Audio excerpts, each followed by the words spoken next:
Tracking big May heat building, then more rain in the forecast. I'm ABC 10 Chief Meteorologist Monica Woods. Now, just playing back what has started off as a bit of a soaker to start off May. We've got this weather system that's pulling through central and southern California. This was earlier in northern California and delivered nearly a month's worth of rain for many places throughout the region. 48-hour rain totals range anywhere from over an inch of rain for Grass Valley and Auburn to just under an inch of rain for El Dorado Hills and Orangevale, and then closer to about a half an inch, 3/4 of an inch for Davis, Marysville, and Sacramento. Less than that for Jackson, Stockton, and Modesto. So some of us were right in the line of that soaking rain band that hit into our Monday and early Tuesday, picking up about 55 hundredths of an inch of rain for Sacramento. So that's going to bring us over 4/10 of an inch of rain above what we normally see this time of year. Now, conversely, we're about that amount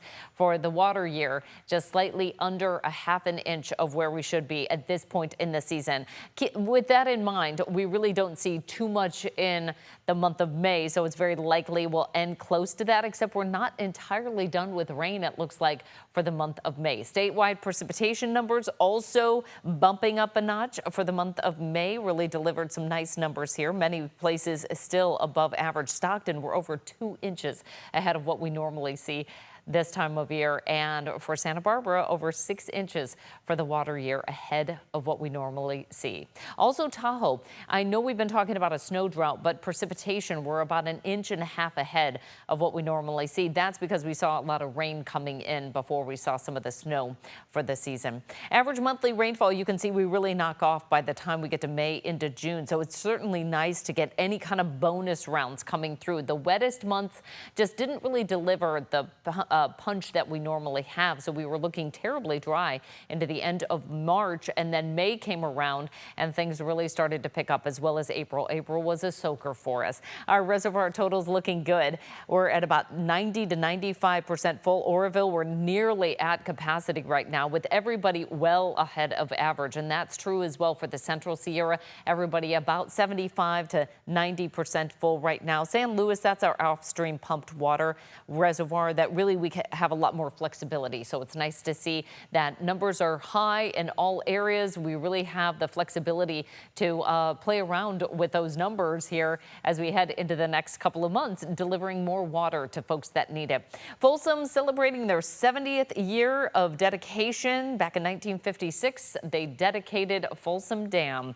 Things looked much different back then. As you can see, not a lot of growth out there in Folsom, which is one of the burgeoning and building communities in this region. Here's a look at the dam in full flow. We now have that hydro dam as well, the auxiliary spillway. So things have really expanded there for Folsom, using it for recreation, hydropower, as well as serving our water needs. Now, we're going to quickly turn our attention from water into heat. We're still dealing with the last part of that weather system for tonight, but we've got the Ada Aquariids that are going to be peaking overnight tonight through early for our Wednesday forecast.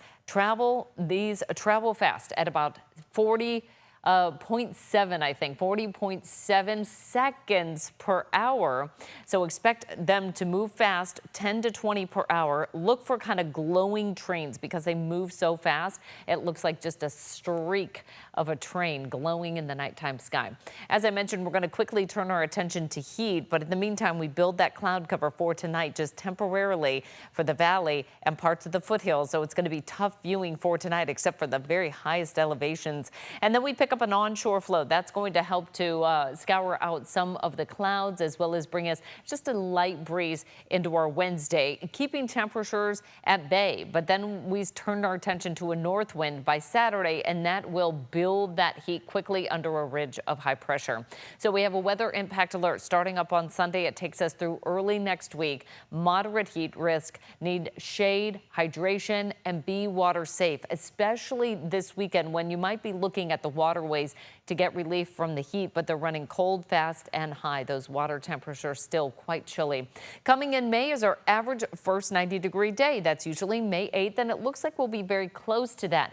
But we may also be hitting Mid-90s. That usually doesn't happen until May 26th. So now we're looking at heat risk jumping into the moderate range because we, first of all, haven't seen a stretch of 90s yet, and we're going to be ahead of pace of what we normally see for the first 95-degree temperature. That's the type of heat that affects most people who are sensitive to heat. And many of us may be just a little bit more sensitive to the heat because we've only hit highs in the upper 80s. We haven't hit highs in the 90s yet, but we're going to see big warming under this ridge of high pressure, and it stays in place for several days. But just as soon as we turn our attention to the heat, which will likely be in play for the middle of the month, we're also going to have a chance of a likely wetter scenario shaping up, especially for central and southern California. A weather system that's brewing here down to our south in the desert southwest is going to pull northward, and that gives us the potential to get right back at that rain by the time we get into not this coming weekend, but the following weekend. We'll be tracking that as well. May really playing around with us, giving us nearly every season that we see with rain and cold, even some high elevation snow, and then some heat, and now we're right back to the rain again. So it's a complete flip-flop of what we're seeing over the course of the 10-day forecast.